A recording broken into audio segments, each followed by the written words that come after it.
What is going on, everybody? Welcome back to another Eagles pregame live here on the DSM-Media Philadelphia YouTube and Twitter channels. Guys, make sure to do us a favor. Check us out on Twitter, first and foremost, at DSM_media. Hit that follow button, and then check out the link tree in our bio. It will take you to every single social media platform we are available on. Yes, Instagram, Facebook, TikTok, all of that good stuff. But most importantly, make sure to check out the YouTube link.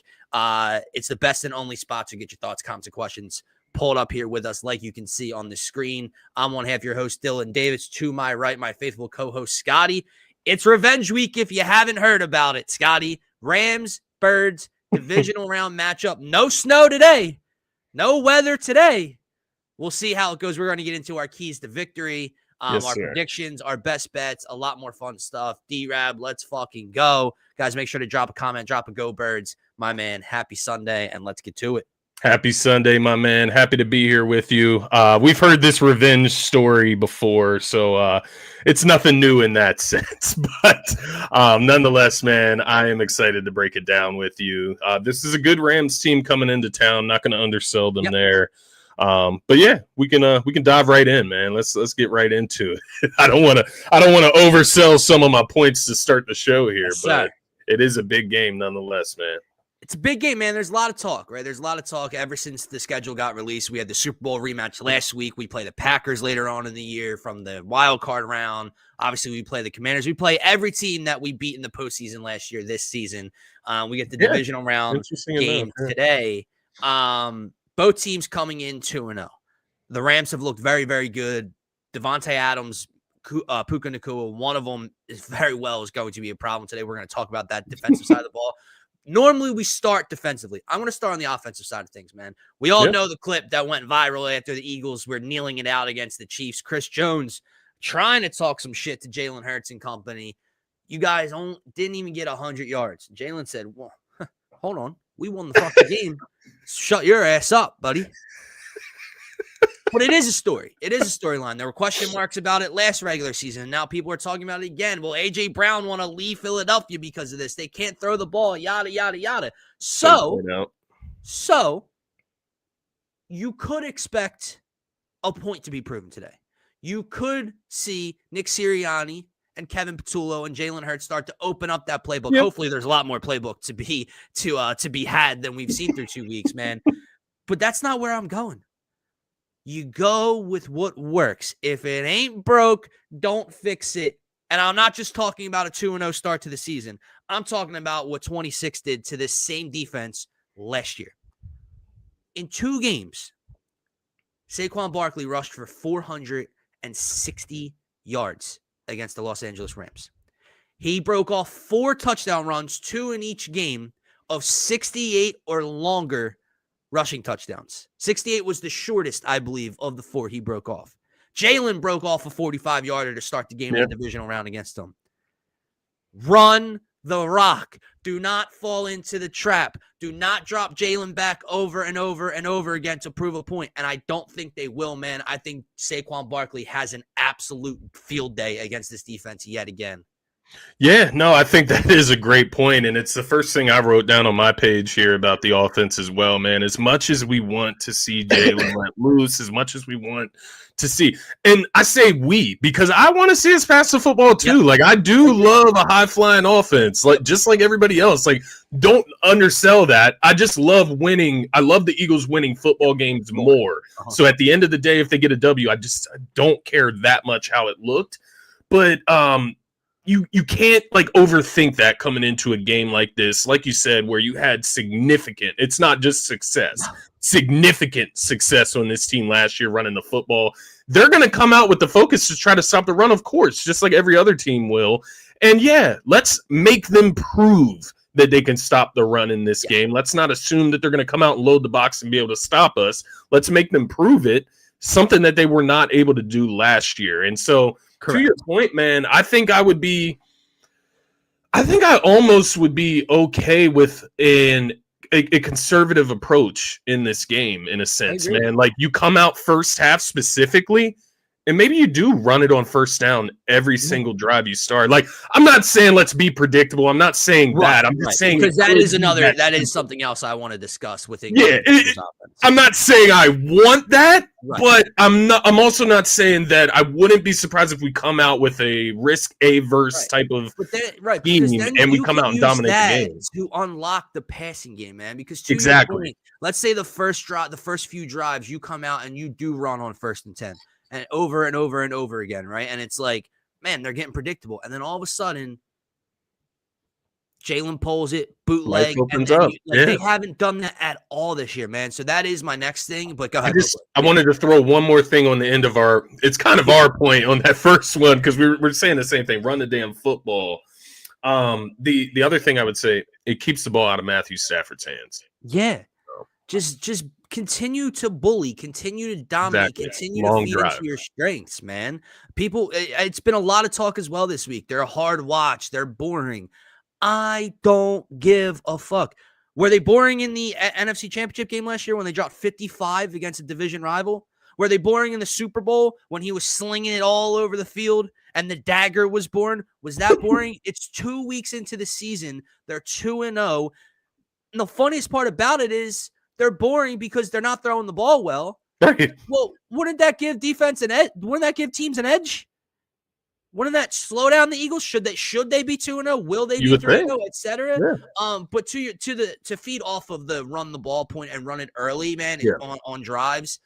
Because I always say it, a 1st and 10 incompletion followed up by a 2nd and 10 run is the worst play call in football. And they do it at every level. I watch college teams do it. I know high school teams do it. They do it in the NFL. And it's not just the Eagles. It's all teams. I don't understand it. Like, unless you break off a run, which rarely happens, you're looking at a 3rd and 7, 3rd and 8 situation. Like, it just makes no sense to me. It's a drive killer. Run the ball on first downs and then use that to open up the playbook, bootleg Jalen out, get him on the run, give him options to use his legs or push the ball down the field. Because that's where Patullo has been too predictable. That's the ugliest thing about this offense so far to me. It's not that, Jalen's not throwing a passing touchdown. It's not that, he can't get over 140 yards, whatever the case may be. Yeah. It's the fact that if they line up under center or in the pistol, it's a run play. And if they line up in regular shotgun, it's a pass play. It is too fucking predictable. And that's where Patullo and they need to adjust this week, man, because if we know it, the Rams tape shows it. I do want to ask you, though, like on that point, and it's not necessarily the same exact point, but thinking about that and thinking about what I said about that Chiefs game earlier this week, right, about the Eagles and their play calling, how it's like so simplified and maybe they're just not trying to show their full hand. Which team is going to force them to come out and show their hand? And that's kind of what I'm looking at in this game. Will it be the Rams offense that brings it out of the Eagles today? That they have to come out and score some points, and they may have to come out and throw the ball down the field to score points a little bit quicker than what they've had to in the past. I'm interested to see if the Rams can force them to that point. And that's why I said maybe it's just the first half you come out with the risk-averse, conservative type of run the football first type of, scheme. And then you make your adjustments at halftime and see where you got to go. But to your point, just about like the flow of the offense, for the flow of the offense to get better, they do have to pass the ball better. Like, and it's not just Jalen missing a throw or, running a screen or this and that. It's more or less guys got to get the fuck open. Yeah. And that has to happen today. A little bit of that is scheme. A little bit of that is the players and the roster. A lot of it is the route concepts and the scheme and the offensive play calling. So to your point, I don't know what exactly has to happen. I'm not a football coach, but it needs to be better today. It does. And the Rams, at the end of the day, they are going to score some points today. That offense is going to be better than what the Kansas City Chiefs were. And they have a ceiling that could be better than what the Cowboys are as well, right? So, today is going to be huge for that offense. I think they're going to have to score 25 plus points, in my opinion, to win this game. Yeah, I agree. I think starting there offensively, run the football. Of course, you stick with what works, but at the same time, there's going to be a few passes. Maybe it's just key plays, like you said. Maybe it's a key throw. Maybe it's a deep ball to Smitty or a deep ball to AJ, and it's one that game you're going to have to execute, and you're going to have to make some plays today. So, yeah, I want to see that offense flowing, just better flow. I think you do, man. I really believe that. I believe the offense, the passing offense gets better. And to your point, like everyone's, they can't throw the ball. They can't throw the ball. Look, Saquon was really good last week. I think he ran for 88 yards, had the touchdown, right, to kick off the game. But we haven't gotten like a Saquon special so far. No. And the lack of pass, threat is also part of it. Yeah. It's hard on the run game. So you're not getting those holes. You're not getting, big plays out of the backfield so far early in the season. So we'll see if that changes, man. On the other side of the ball, you need a Vic Fangio special today. Look, this defense has been absolutely phenomenal since halftime of the Thursday night opener against Dallas, right? The first 3 drives, Dak and company went right down, put points up on the board. We couldn't really stop the run against Javonte Williams. It was ugly to start. Since then, this defense has been locked down. But this is all about Vic Fangio moving chess pieces around the board today and putting guys in situations and bringing blitzes from an Andrew Makuba like he did last week, right? Because man, you got away with it last week with the injuries and the suspensions to, the Chiefs wide receiving room. You don't have that luxury today. And Adoree Jackson or whoever gets thrown out there opposite of Quinyon Mitchell today is going to be in trouble. Now, Puka, correct me if I'm wrong, Puka likes to operate in the slot a decent amount. You're right, and I think that's why they moved on from Cooper Kupp. But he can operate anywhere. Ultimately. Correct. And he's not good just that. With an offensive mind like Sean McVay, they're going to switch it up. Why would you put one of them two up against Cooper DeJean instead of just attacking CB2? Yeah, it's incredibly important for Vic Fangio to be on his A game today, man. And then obviously we say this every week. It really hones in today with a non-mobile quarterback, an aging quarterback, an injured quarterback with Matthew Stafford. You have to get home. You have to knock him on his ass. You have to get after Stafford today, man. Yeah, I think that last part you said is the biggest thing. He's dealing with like whatever ailments he was coming out of the offseason with. There was something with his back. Guess what? You gotta fucking put Matthew Stafford on his back today. Like that's what today has to be from the jump. Very first drive for them, Matthew Stafford needs to touch the grass. Like literally, he needs to touch the turf with his back in that first drive. He needs to feel that Eagles defensive line. Jalen Carter, they're talking about you getting in better shape. Jordan Davis, they say you're in the best shape of your life. Let's get after the damn quarterback today. Let's get this man on his back. And the turnovers will follow. He'll lose that confidence in that O-line real quick if this D-line gets going, man. And that's how you help your CB2, right? Like that's how you help Adoree out there. You don't give him a chance to get the ball out there. Correct. Because Adams, Puka, whoever the hell, Adoree, or to your point, whoever the hell is out there is covering, they're going to fucking eat. That's my biggest worry in this game, 100%. So I think the only way to counter that, man, is with that defensive line. Like you said, getting creative with the blitz schemes, letting your safeties, letting your linebackers get involved with the pass rush, and just really showing your stuff today against the Rams, man. This defense has looked excellent to start the season. Let's go out there and prove it against a very, efficient and sturdy offensive unit in the LA Rams. To your point about the wide receiver 1 and 2, I think that's what Remy was getting at here with Jordan Whittington. I believe he's wide receiver 3, right, Remy? Yes. Maybe wide receiver 4, wide receiver 3-ish, 4-ish. I was looking at his next comment.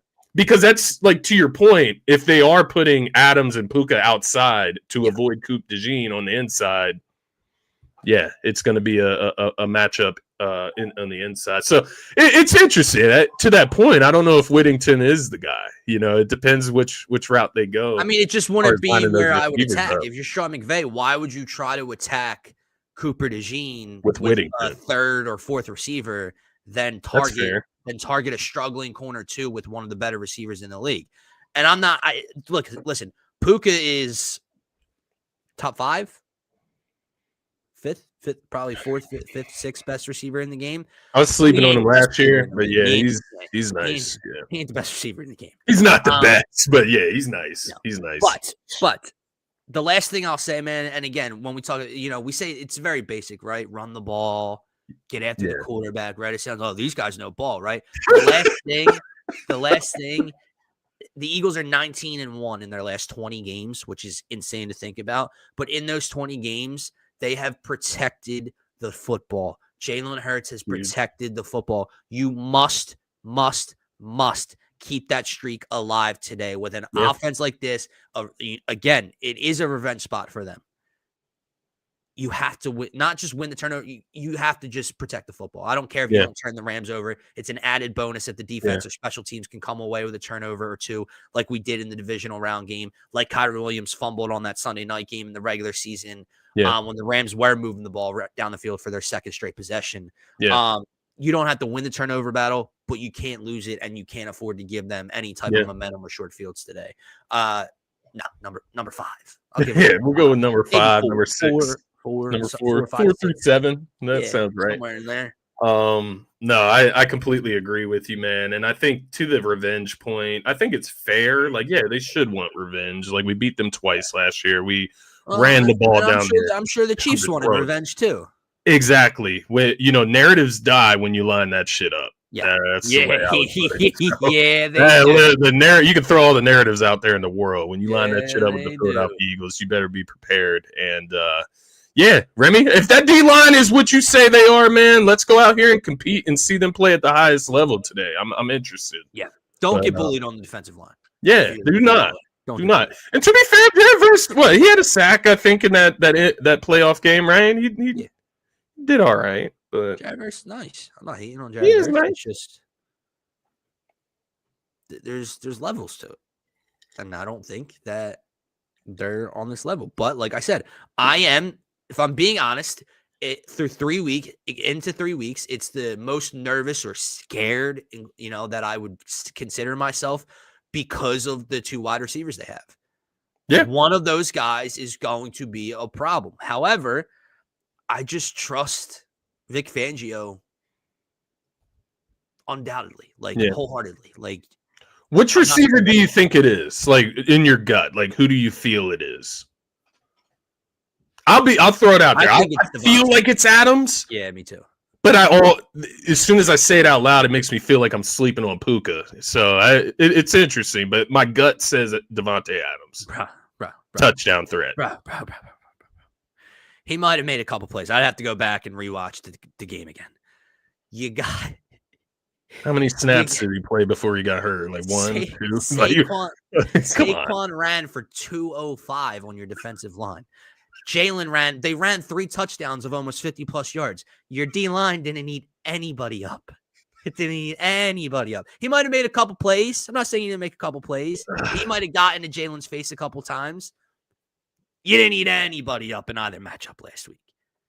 And that's where, and this isn't towards Remy. Remy was, Remy was respectable to talk to afterwards. Some Commanders fans or Packers fans get annoyed after the games.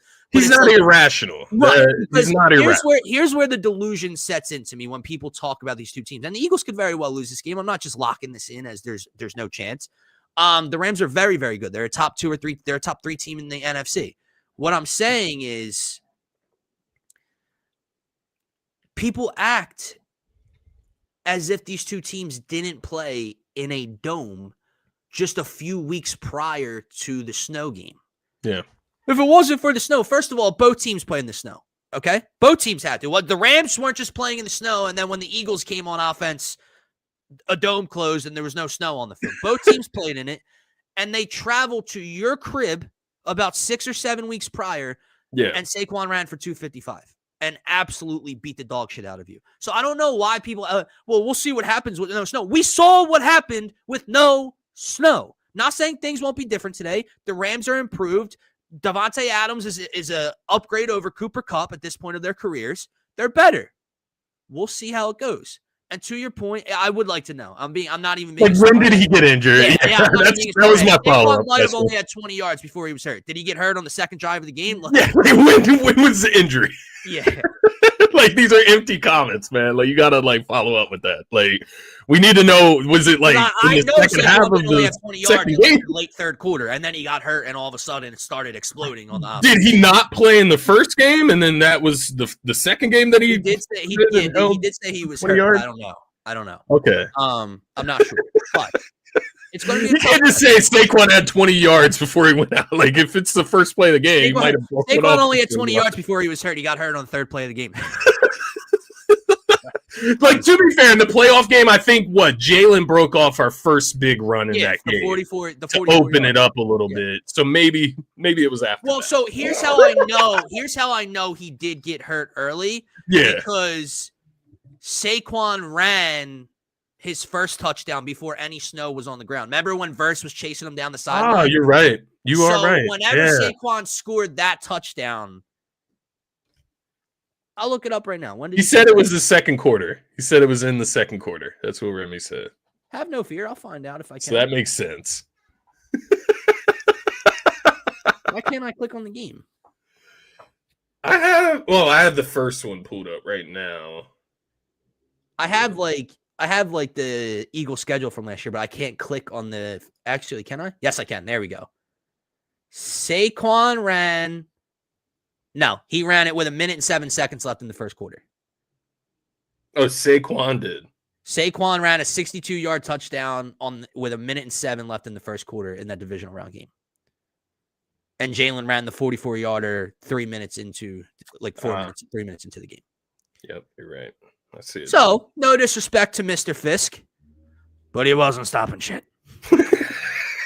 Yeah, if he left in the second quarter, Saquon definitely broke that run off in the first. So we're fact checking.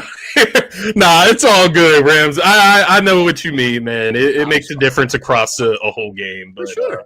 We'll line it up today and we'll see, man. Fisk in there today, no worries. We'll find out. We get to figure it out today.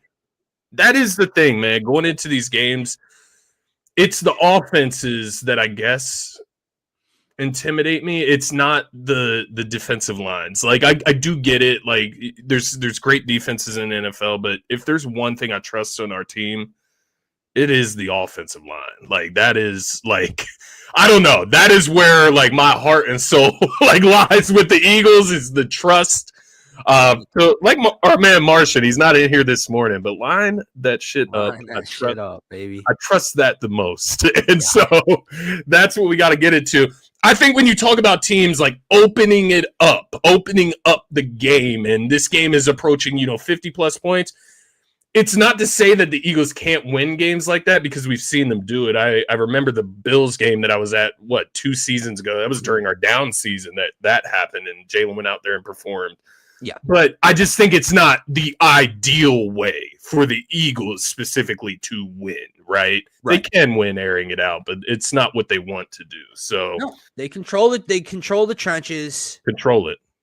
And they win the turnover battle. They win time of possession. They do all the quote-unquote boring things that you talk about in a game, winning the time of possession, fundamentals, running the football, stopping the run. They do all of that stuff well. And they win lots of football games doing so. Everyone talks about the passing game. They're 19-1 in their last 20 games with a Super Bowl ring to show for it. Yeah.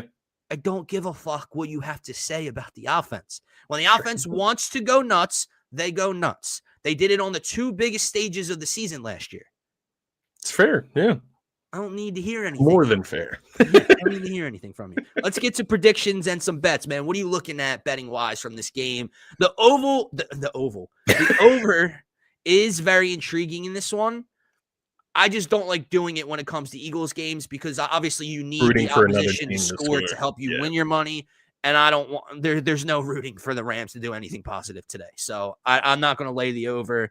Obviously, money line just to win the game is much too steep. They're like minus 200 on the line. Yeah.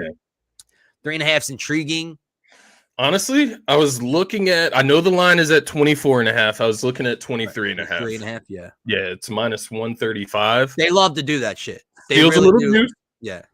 But because at 24.5, why would I not just take 25.5 at plus money? For 26. That's more likely. Now, the second I do that, they will somehow find a way to score 25 points. I'm not even sure how you get to 25 points, but they'll find I like going a point or two under this. With the way we picked up on gambling this year, I feel like we're getting better at it, and I like to trim it down a little bit, a little under, just in case you get that point or two hook that they love to do. These fake ass orchestrated sports. No, I'm kidding, but I do like the 23.5 at minus 135, man. Like I said, if you think the Eagles are going to win, I think they're going to have to score that at least to win in this game. The other one that I mentioned to you before the show was a Dallas Goedert Tutty. Now, that's with a no sweat promo that I have with DraftKings in mind. Dallas Goedert just sounds really nice. The offense was obviously missing him last week. It's plus 360. He's a big target in the red zone. And I do think at the end of the day, Jalen's going to throw for his first passing touchdown today. Like, that will happen. So I do like that. He throw for 2. Sweat. Bro, I was looking at it. It was like plus 140? Plus 154 on plus DraftKings 150. Right, so the only drawback is that I do think he's going to score one rushing. And so I'm thinking about laying my live TD boost on that. But to that point, man, they come out, they can win anyway, and it could be a passing display today. I was looking at Saquon props because, like we've discussed, like I do think it's a big opportunity for Saquon. His 90-plus yards is like minus 125 or something. Really? Yeah. His 100-plus yards plus is 112. Yeah. Yeah, just saw that. So that is something I'm going to consider. That is something I'm going to consider. Jalen's passing yards at 191.5 again, minus 113 or some shit.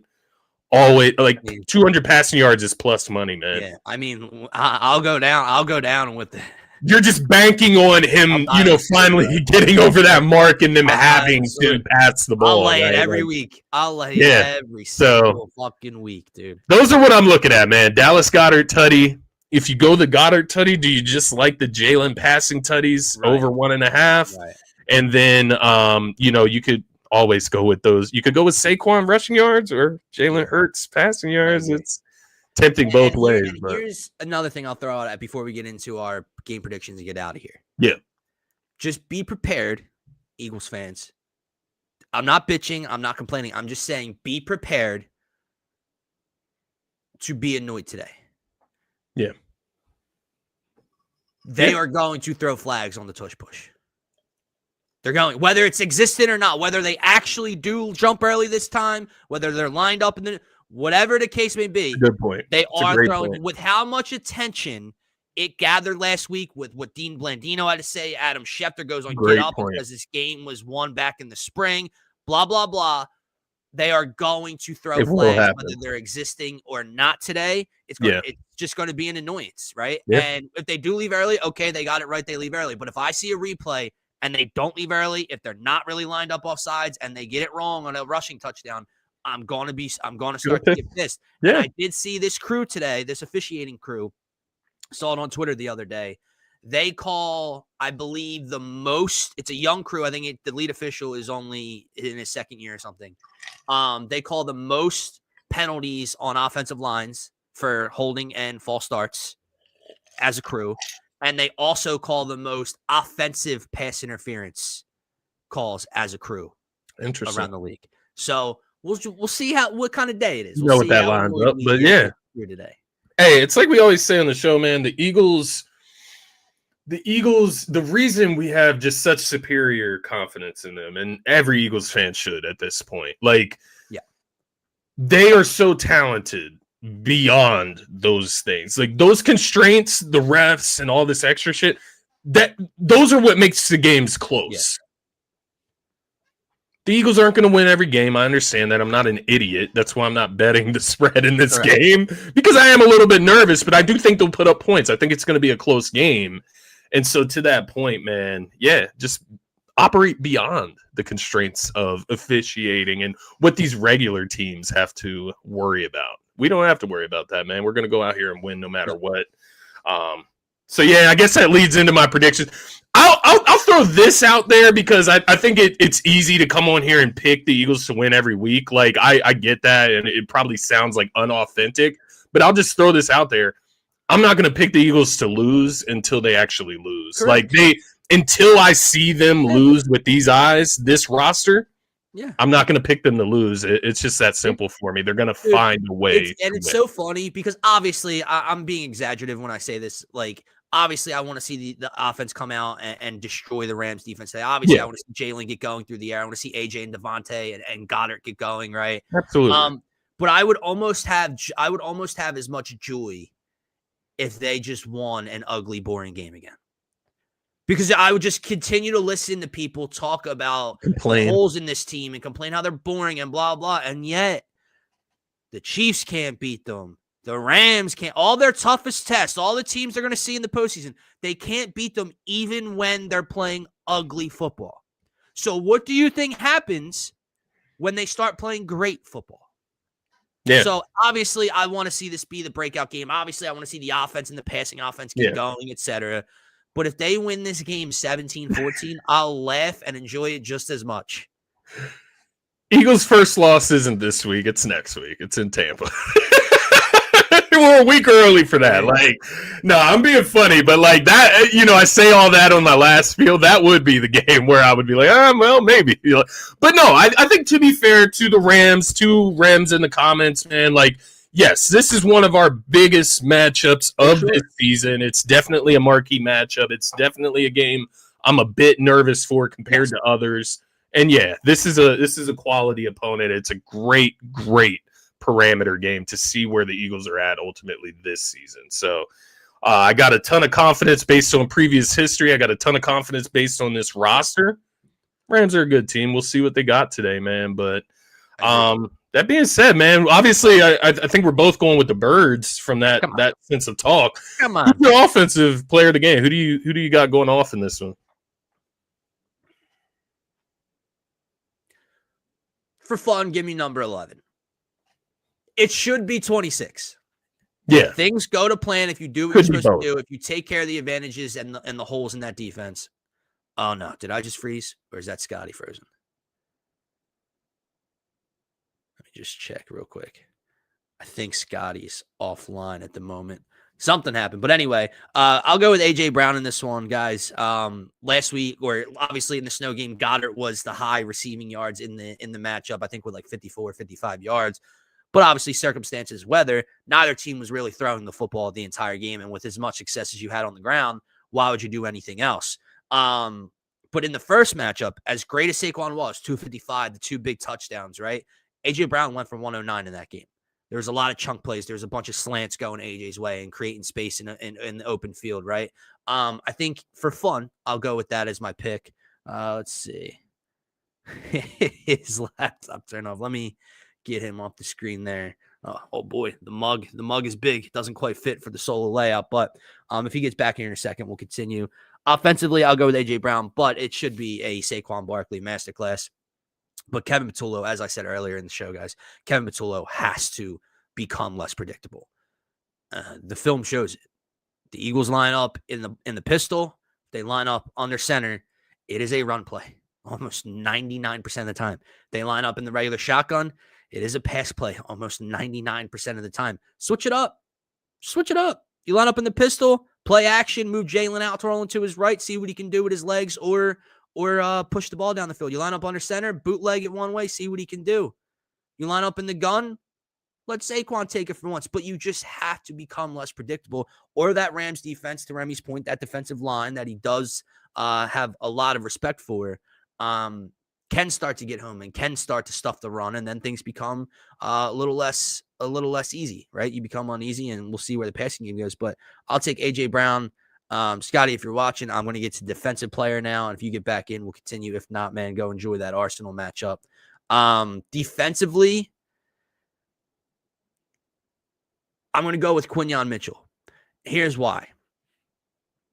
We know who they're going to attack. We know they're going to go after CB2. And obviously, you can't just allow the Rams to go drive after drive after drive and put points on the board because they're picking at CB2. But the reason Quinyon is so important today is because you can't allow both to get off.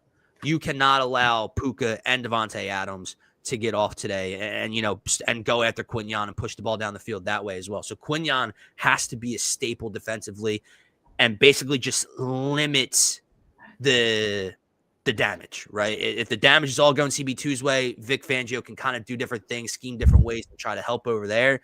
But if Quinyon's getting beat up by a great receiver today as well, which I'm predicting he doesn't, then it gets even worse. But yeah, man, I went with AJ Brown offensively just for fun, and then I went with Quinyon defensively today.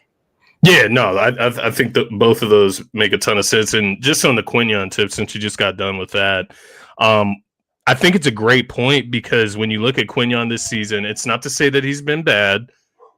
Right. Teams aren't afraid to target him, even with bad receivers. I know the Cowboys touchdown, that was, you could call it lucky, maybe the broken coverage against the Chiefs, right, where he gets, it wasn't his guy on that Chiefs play where Thornton scores, but he ends up looking beat. This is a good game for Q to hone in and get back to kind of what he was doing last year, which was the balls aren't even targeting his way because he's locking guys down so much. So, yeah, I would love to see him get back to that, man. My bad for getting cut off there. I know at first I was trying hard as shit to get back on here because I knew it looked like I'm trying to get off for that Arsenal game, and it's not that, brother. So I had to hop back on here. But my offensive player of the game, I do agree with you. I think it just points to Saquon today, but I am going to go with my guy for the touchdown score. I'm going to go with Dallas Goedert. I think him being reinserted to the lineup will open this offense back up a little bit. I think we were heavily missing him in the middle of the field last week. Let me ask you this, man, because obviously we missed Goddard last week, and the passing game hasn't gotten going at all. And again, the rushing, it's not like the rushing attack is just doing a bunch of damage in the first 2 weeks. Right. So, like, is today a game where like you start to insert some of the cavalry, right? Like, do you see John Mechie in more sets today? Does Tank Bigsby get in offensively and allow him to do something? Like, do you just try to throw more talent out on the field? Because obviously last week he played on the kickoff return. He's getting acclimated to the offense. Tank Bigsby has to be getting snaps over A.J. Dillon if he's comfortable in the offense. I agree. Yeah, I do agree. Just so much more talented than A.J. And I don't hate A.J. Dillon. I'm just saying Tank Bigsby is very, very talented. So to back up, to spare Saquon, does he get in the game? You know, do you run 4 wideouts where you have AJ, Smitty, Mechie, and Dotson on the field at the same time and go, it's just something to think about. Just throw as much talent out on the field as you can. Why not? Yeah, no, I actually completely agree with that, man. I think you do need to try some different things today to ultimately open this offense up, see what works. Maybe Mechie can help take the top off the defense. Right. And then maybe you don't, because you know what my problem with our offense is, man? As much as I love the deep balls to pause. As much as I love those deep throws to Smitty and to AJ down the field, I would love to see them in more designed short yardage routes, but they always have to be the ones to take the top off our defense. Right. Find someone else that can do it, then you can use AJ and Smitty in those short intermediate routes, and your offense can flow, man. I think that's something that like bothers me with our offense. It's like, yes, but every single time it's a deep shot, outside of week 1 to Dotson, it's Smitty or it's AJ. Like when you had that, think about the names we're throwing out there. Like John Mechie is wide receiver 4, right? We saw Dotson week 1 take the top off the defense against Dallas and come up with a big 50-plus yard catch. Yeah. When you have that much talent, when you do have a Tank Bigsby or Saquon who you can line up in the slot as well, why not just go 5 wide and let Jalen sit back there? Then the defense gets spread out. Jalen can use his legs if you want to design run. But what I'm saying is, like, you know, whether they're in a zone or whether you get them in man in that specific play, all that talent meant someone's going to find an opening in the zone. Someone's going to win that matchup. Yeah. They cannot cover AJ and Smitty and Tank Bigsby in the slot and Mechie and Dots. They don't have enough guys to cover that long. So, like, why? I never see us. When do you see us go 5 wide? And if we do, it is a designed quarterback run up the middle. Which works, which can work. But I'm saying, why not let them sling it from that set? Like, you want to see some creativity, man. An opportunity from it, man. Yeah, no, I completely agree. Just to finish out there, my defensive player of the game that I'm going to go with in this one, I'm going to go a little outside the box, man. It's a guy that you've been honing in on the first 2 weeks kind of afterwards, and he's put in some great performances. Just isn't hitting the stat column just yet. But I think Josh Uche gets on the board today, gets a sack. Maybe it's a strip sack fumble. Like, that would be beautiful. But I think he is going to help contribute to this pass rush today. I think he will get home on Matthew Stafford today. And so I'll go with Josh Uche, one of our best edge rushers throughout the first 2 weeks, just hasn't gotten home yet. So Go a little outside of the box. I really wanted to go Jalen Carter because he's the best player, and he does. He needs to break this shit up on the Rams offense from the inside out and start there. But he's still working his way back. He's trying to get in better shape. Let's see where it goes. But interestingly enough, we're wearing the white unis today at home. Interesting. And I got the green. I was just naturally thought we were going green. But yeah, so I guess the Rams are wearing their blues on the road to stay cooler. I guess maybe that's a fair point. Could be. I don't know. Day game, sun. Yeah, that's the only reason you would wear whites at home, right? Like shoes. I didn't see it, and I'm going to assume it's green and the green helmets. But give me the white on the black pants, black helmet. Yeah, like we did in Brazil. That's what I would wear. But we'll see, man. Have to throw in the white Jalen Hurts jersey today. Man. Might have to go throw that on. All right, guys, that is going to do it for this week 3 pregame show. Make sure to follow us on Twitter. Make sure to subscribe to the YouTube. Continue to help us grow. We greatly, greatly appreciate each and every one of you for tuning in, tapping in, and getting in the comment section, getting active. For myself, for Scotty, for DSM, have a great rest of your day, and go Birds. Go Birds!